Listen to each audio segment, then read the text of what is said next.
मंडळी नमस्कार. भैया गायकवाड यांना भावपूर्ण श्रद्धांजली.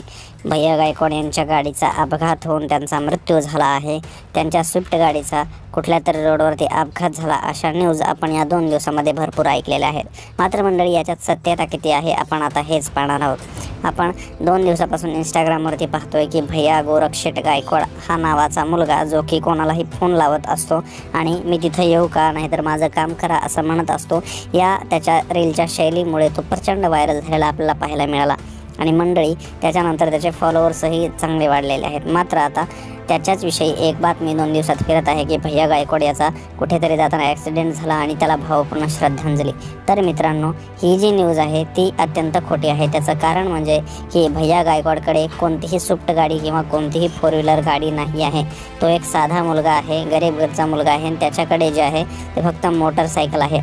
एखाद्या दुकानदाराची किंवा एखाद्या कुठल्या उद्घाटनाची जे आहे ते 1000-500 जे काही मिळतात त्याच्यातून तो आपला जीवन चालवतो आणि त्याच्याकडे कुठलीही मोठी गाडी नाही आहे. तो एक 2 व्हीलर जे आहे ते चालवतो. 2 व्हीलरवरतीच तो फिरतो. स्प्लेंडर नावाची 2 व्हीलर आहे त्याच्याकडे.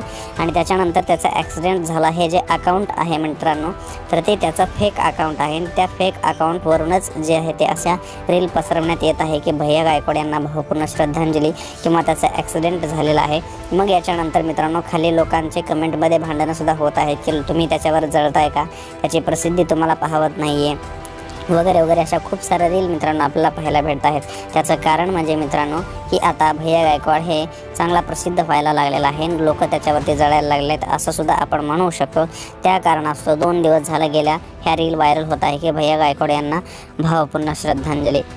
की मित्रांनो, तुम्हाला काय वाटतं कमेंटमध्ये नक्की सांगा की खरंच भैया गायकवाड यांना भावपूर्ण श्रद्धांजली दिलेली ही न्यूज खरी आहे की नाही. कमेंटमध्ये नक्की सांगा. नमस्कार.